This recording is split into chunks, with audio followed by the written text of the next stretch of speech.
Multiply 0.4 by 0.12 using long multiplication. Start with the ones digit, 2.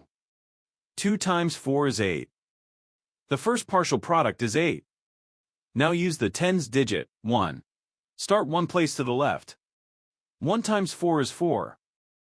The second partial product is 40. Now add the partial products, working from right to left. In the ones column, 8 plus 0 is 8. In the tens column, bring down 4. The product of the whole numbers is 48.